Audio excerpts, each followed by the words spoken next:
Alright, my man, state your name and let them know you on Nickavelli TV. I'm on Nickavelli TV. This is Mark Lowe from East Flatbush. That's what's up, man. We got a lot of Brooklynites up in here. Right. Nickavelli, that's what's good. That's what's good, man. Knick fan?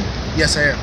That's what's up. How long you been a Knick fan? I've been a Knick fan since 1987. Alright, so who's your favorite player on the Knicks? If you don't mind me asking. Currently or all time? What you mean? Doesn't matter. Well, currently and all time. Let's do both. Alright, all time my favorite player on the Knicks was John Starks. And currently my favorite player on the Knicks would have to be I'm gonna go with Kevin Knox, man. Kevin Knox? I believe in that dude. Yeah. Okay, all right. Now let's start with John Starks. What did you like about his game? Well, it wasn't much the game. It was just the fiery aspect that he brought, playing defense and just embodying New York City. When I found out he wasn't even from here, that's what made me draw to him more, because he had that New York City spirit, that New York City energy, and he embodied who we are. So I was rocking with him. You was rocking with him, right? Yeah. That 3 for 18 means shit, right? I still remember that, and I was a kid, so it upset me to the point of throwing a little tantrum and all that. But I could forgive him because that's still my favorite Knick. He embodied the Knicks, so hey. And his defense went after it. His defense was incredible. Yeah, man. but he went after it. You can't fault him for attempting to win the game on his back. He went after it. Okay. John Starks is still my man. That's what's up. That's what's up. Moving right along. He played alongside one of the greatest center the Knicks ever had. Yeah. Patrick Ewing. Yeah. How you feel about Patrick Ewing coming up short, not being able to, get a chip? Again, I forgive all those dudes because it's not easy. They played in an era where it also wasn't easy to just piggyback off of anybody, and he did what he had to do. He came up short. I remember the finger roll against Indiana that came up short. I remember a few games he came up short. I remember his 1-point game. I was there for a lot of stuff with Patrick Ewing, but that doesn't take away from his greatness. And hopefully one day he could be on the coaching staff that allows us to win a chip. So it is what it is. And that's long overdue, man. That's long overdue. Yeah, it is, but they gonna get it. All right, now moving right along, we're gonna talk about today's Knicks. All right. Yeah. You said you a fan of Kevin Knox. I am. What you liked about his game, man? Now I know at the beginning of the season last year, he was a rookie. Mm-hmm. He had high hopes. Yeah. I think he was a little zealous. He didn't know what the NBA was gonna be like. Yeah. He had a little rough patch in the beginning, But as the season progressed, so did his game, man. Absolutely, and that's what people tend to miss out on. They believe that because he's coming from UK, that he's just supposed to be this wonder kind.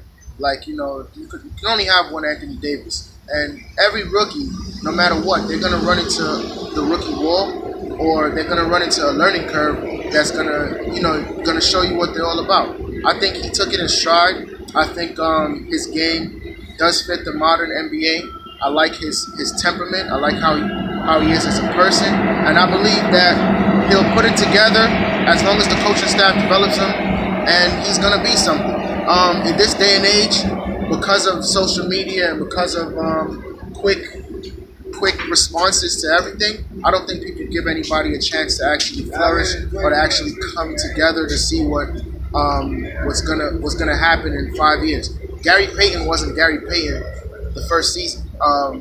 Mitch Richmond wasn't Mitch Richmond in his first season. Nobody, well, of course there's, wonder kinds, once in a lifetime players that can do that. Michael Jordan, Anthony Davis, Kobe, not even Kobe Bryant, you know what I'm saying? So I think I feel what you're saying. It takes time. He comes from a background of great coaches. He didn't get to UK by chance. So he's a great player on his own, and he'll flourish into that. So that's why he's currently not my favorite player, even though there's some vets and there's some people that could be considered NBA stalwarts. But I think Kevin Knox is going to do something. All right, now could you say the same about Frank Ntilikina? Because you said yourself, progress. Right. Give him time. Frank Ntilikina. Yeah. He came under the coach Jeff Hornacek. Yeah. Jeff Hornacek, to me, should have put him in the G League when he first came in. Yeah. Didn't do that. No. So now, Frank Ntilikina, what, 3rd year? Yeah. Talk to me about that man. All right. Well, honestly, I was not in agreement with the draft of Frank Ntilikina because I didn't really see something. Like, we from New York, right? Okay. I'm personally from Brooklyn, you from Harlem, and we can see something in a kid a long time before anything happens, as far as schools get into him and all of that type of stuff. Even in the French league, he averaged 4 or 5 points. Now, that's still a professional league, and he still was doing that at 18 years old, maybe 17 or 19.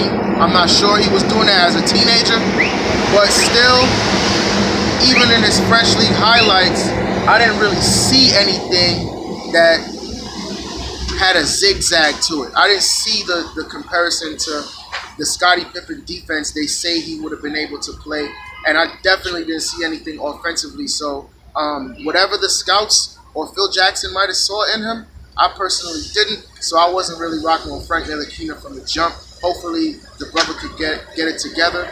But this particular lineup and this particular roster, I don't see where he fits in. So to be honest with you, I don't know if he's going to be a Knick for a long time after this season, or during this season. Okay. Now, I want to compare his defense because he is good on defense. Yeah. Would you say he had defense like the Knick great John Starks? If you was to compare them two? His defense is more under control. John Starks had a more of a up-in-your-face defense. John Starks had a defense to where he can defend you off the ball also. And what I mean by that is not necessarily chasing Reggie Miller around screens, but getting in your head so you probably wouldn't even want the ball. You know, he had a defense that was a pit bull like defense. He had mental toughness. Absolutely. Where you know the pit bull is in that backyard, I ain't even gonna try to jump that gate.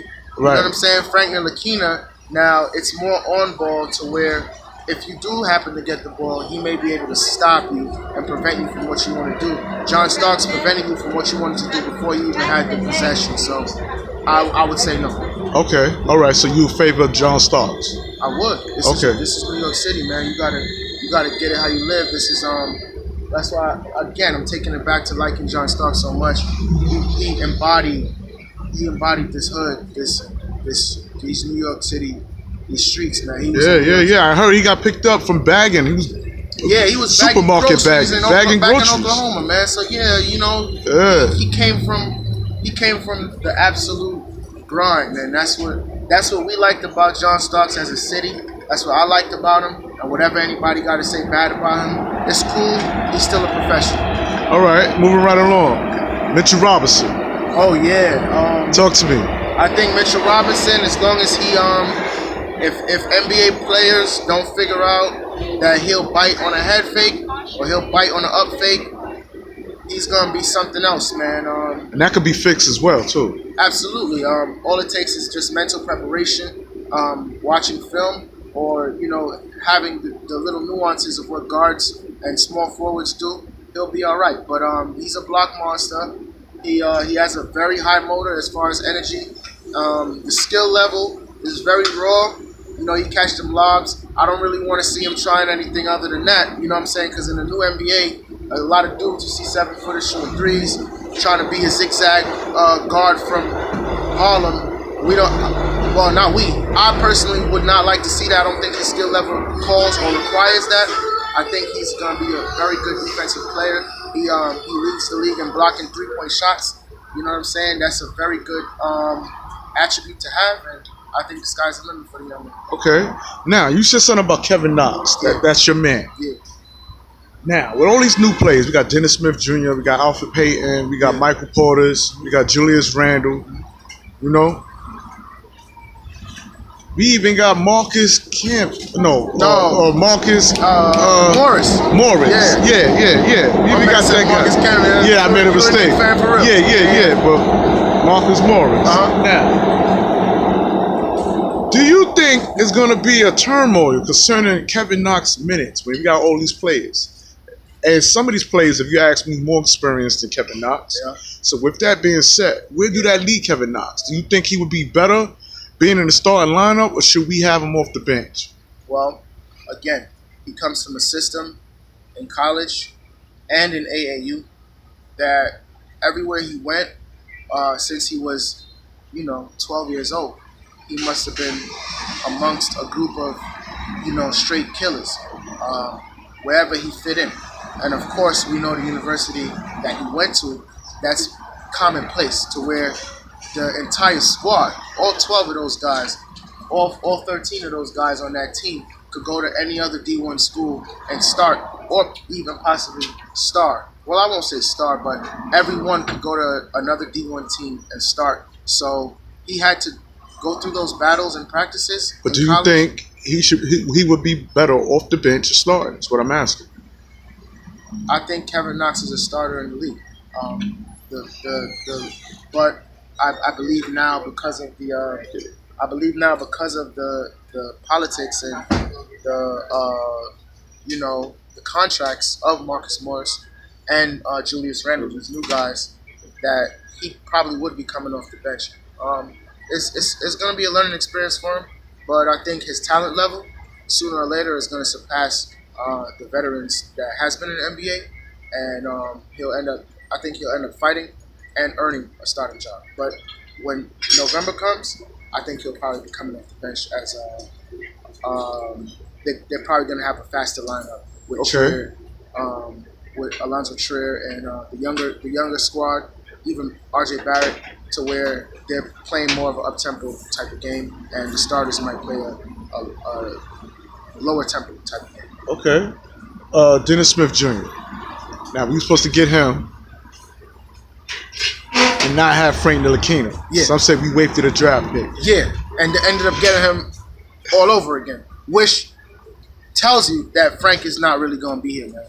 You know what I mean? Because remember the controversy with LeBron saying he should have been a Knick last year or 2 years ago, whatever, last year.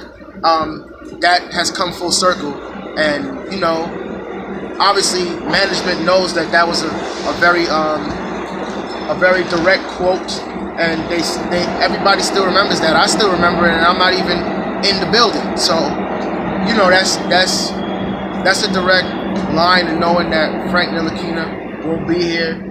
I like Dennis Smith more than I like Frank Ntilikina as far as guard duties are concerned, but I also like Elfrid Payton more than I like Dennis Smith Jr. Okay, now talk to me about Elfrid Payton. What you liked about his game? He's more of a traditional point guard. That's what I liked a little bit as far as what I like to watch and how I grew up playing myself. He's more of a traditional point guard, and he's more of a facilitator of the ball, plays better defense than Dennis Smith Jr., and I think he makes better decisions as far as offensively for the team and himself. Okay, so you put Elfrid Payton first. Yeah. Dennis Smith Jr. second. Yeah. And Frankie. Yeah, he's third string, so to speak. So he's the weakest link still. I mean, they still professional, so I'm not going to disrespect him with saying terms like that, but I don't think he fits in on this current Knicks team. All right, now let's turn it up a little. Yeah, let's turn it up. We all know that Kyrie Irving and Kevin Durant, we was hoping that they came to the city of New York. We did. They came to the borough of New York. Yeah. Nah. They went to Brooklyn. Remember who you talking to, man? I know you from Brooklyn. Yeah. Come on, man. Yo, you know Nick. If you watch Nickavelli, it's Brooklyn you know world, I don't hold no punches. Now, right. see? You're right. This is why I say that the city is divided. Now, I love y'all Brooklyn-ites, No man. doubt. This ain't got nothing. It's not an attack for Brooklyn, man. Not at all, I'm talking about the stadium, man. All right, cool. You right. Get rid of the fact that they in Brooklyn. See, that's where I think y'all got it fucked up. Yeah. Y'all worrying about the borough. This rests my case. This proves my case. Yeah. Y'all worrying about them being in Brooklyn more than y'all worrying about the Nets trying to take over what the Knicks already put down here for the city. All right, you got a point. And that's what I'm talking about. Forget the fact that they're from Brooklyn. Yeah, but I'm still a Knicks fan, so I ain't tripping, but yeah. But I feel that Brooklyn Knights is confused, man. And that's why I said that the Nets, that move the Mets made by going to the Barclays Center. Yeah. Come on, in Brooklyn. I understand that. Okay. Yeah. Get the Brooklyn Knights some jobs, like I said earlier. Yeah. I know how it is out in BK when shit ain't going right. Y'all take. Yeah. They're takers. Yeah, you Brooklyn feel me? Brooklyn is the takers of the. Oh, right, yeah, I get it. Yeah. I get it. Yeah. But them Nets ain't taking shit. So Right. that don't even fit y'all forte. I mean, so, you know. Let's get into it. Let's get into it. Let's do it. Frank, I mean, look, Kyrie Kevin Durant, they're in the city of New York, but they in the borough of Brooklyn. Yeah. Borough of Brooklyn. Mm-hmm. You think that was a smart choice, man? As far as who? For the team or for them? For them. Yeah. First of all, here come the Brooklyn shit. First of all, Brooklyn, New York is a staple of the entire world for the things that we did and the things that we produced and the culture that we gave the entire world. I'm not gonna get into it, but you're from pretty much the heartbeat of the entire city. We're not gonna dispute that Harlem is the heartbeat of New York City as far as black culture. Keep it a buck. I'm born and raised in the Bronx. Soundview section. I hear you. Soundview. All right, cool. But so now I'm here. I'm in the Mecca. Also. So I'm here. Yeah. Once again, it's not about the boroughs. It's not about the boroughs. It's about the Nets. And Kyrie Irving and Kevin Durant. Let me talk to you though. Listen. Go ahead. They did what they had to do, and now they're attached to something that's bigger than them. That kind of fell off. I'm not gonna lie, as far as maybe the culture, but Brooklyn is on a different. They're on a different level of movement right now. So, what's happening in Brooklyn? They wanted to attach themselves to, as far as the upward stream of maybe economic prosperity. Like Manhattan got Wall Street and all that, but. Moving into the future and what's going on. Let's cut the chase. Will the Nets be able to fuck with the Knicks, being that they got Kyrie and Kevin Durant? Absolutely, 100%. You think so? Yeah, man, because I'm in these gyms, I'm on these streets, and these kids out here, anybody under the age of 21, they love them Kyrie Irving sneakers, man. I've never seen something like that because, it's a new day and age, and Kyrie Irving embodies a New York City. All right, let me ask you that. Why did Kyrie do that for Boston? How come he went to Boston and Boston fell apart with him there? They played better without him. They did. I don't know. I can't answer that. I just hope that they do bring some light to the city. Not that the city necessarily needed it, but the Nets was last in attendance in the NBA, and that's gonna change ASAP. Listen, the Nets might sell some tickets now. Yeah. Because they got the big names. And win some games. But if they don't bring the title, yeah. And if they struggle with bringing the title, they not gonna bring no games. They not a landmark. What I'm trying to say. They can't do it. They can't do what. They want to be like the Knicks. That's what I look at. The way they think, they want to make it a landmark. And they have the biggest opportunity to, because the Nets never really had a landmark type of player in Brooklyn. They might have had it in New Jersey with Vince Carter. It was a little something with Jason Kidd, a little something with Steph, but there was never a landmark player at all since the Nets migrated to Brooklyn, and they wanted to be a part of that, to be like, I'm the first, and we brought a chip. Do you think Kevin Durant's scared to come to the Knicks? That's why he ain't signed. You think he's scared of the pressure? No, man. It ain't. The Nets ain't gonna bring pressure like the Knicks would have bring. Absolutely, all of them got pressure. It's still the same paper. The Daily News, the Post is still. You just take a few. Different fans, man. Different fans. Right. Different fans. I never thought about that part, but I don't know. I don't think so, man. This new day and age, these dudes, they play in front of thousands of people. They travel to China. They got 1 million Chinese people screaming for them. I think the pressure. Come on, man. It wasn't too long ago when the Knicks played in the Nets Stadium in the Barclays Center, and you had fans, Knicks fans, out drowning the Net fans. Of course, and they do that for the Atlanta Hawks too. Let's not forget about that. All right. The Knicks fans is deep. Yeah. So okay. Maybe so. We'll see. All right, we're gonna bring 2 years though, because he ain't playing this year. See what it's like. See what it's like. In 2 years though, because when we talk about Knicks, the sun come out and shit. I mean, it's a beautiful thing, man. Nah. We gonna keep it going. Yeah. Chris Porzingis. Yeah. But you upset when he bolted on us like that? No. Because he didn't get the $10 million extension contract? Nah, I never seen it in him. He's 7'3", and he did have some skill. Not even some skill. He had a lot of skill. But even when he was 100% healthy, I didn't really see it in him like that. And I was happy for him, and to know that, you know, we finally had somebody that would have been a great number two, you know, in the Scottie Pippen type of lane. Right? No disrespect to Scottie Pippen, but after a knee injury or any type of foot injury to somebody that big that already has movement problems because of their size, it's over, man. So I don't know. Good luck to Dallas, but I don't know how he could jump back from something like that. Now, you said that about Chris Porzingis. Yeah. Your boy KD. Yeah. He got a lower extremity injury too. That's questionable. Yeah. This is why the Knicks ain't throw them M's at him that he wanted. That's true. You feel me? Yeah, I agree. Like I said, I say the same thing. When somebody's that size and they have those type of injuries, coming back from that, it's really, really, really completely something different. But at the same time, KD and Kristaps Porzingis, they have differences. They have genetic differences that it'll be a little bit easier for KD to jump back than it would be for Kristaps Porzingis. Okay. Now, how do you feel about Michael Portis, who let it be known that he don't care about Kevin Durant and Kyrie going over to the Nets? Like he let it be known, like so what? Like yeah, he's a pit bull himself. So when people don't worry about that. This is Harlem, man. Yeah, screaming. He heard the Nets in town, so he he turned up for that.